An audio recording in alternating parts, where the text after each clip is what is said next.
ole vain zone mi som thum zone kha nin nung ber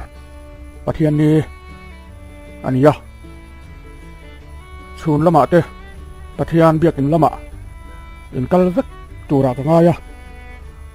sim khi pui subscriber te ne mun lo thir sak tu te in fel em awangin pathian ni te po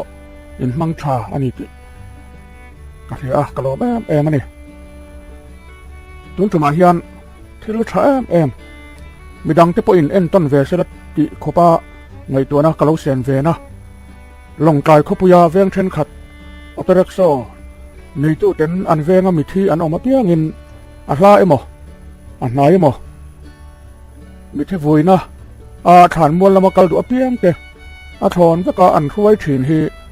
ron da chua ka dua min lo thir sakram don nia long kai khopui chunga veng pathum long kai e o si veng long kai veng pui le long kai council venga operak so nei tu te intel khom te chuan thu tok na hau tak te zit mai le thu tok na thra em mi si an kalpui me ka chu an veng chunga mi thi an oma piang in a hla emo a nai emo khan mol lama kal du apiam te an otorak so a phurin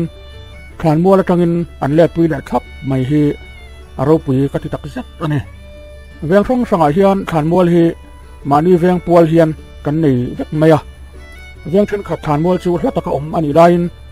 veng then khat khan mol ero nai te ani thong eng po ni sera mi the in atanga khan mol thenga a hla emo a nai emo eng ma social na le thiar ran na nei hau lowa hetianga an kalpui hi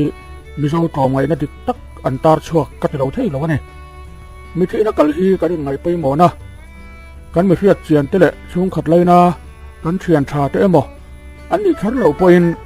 mi zo christian kan ni na awanga man lai hun atanga kan lo kalpui ania khan mol thenga kha liam kan du ani phei chuan kha mi thi kha kan ngai pei mo hle ti na ani thei heti rual hian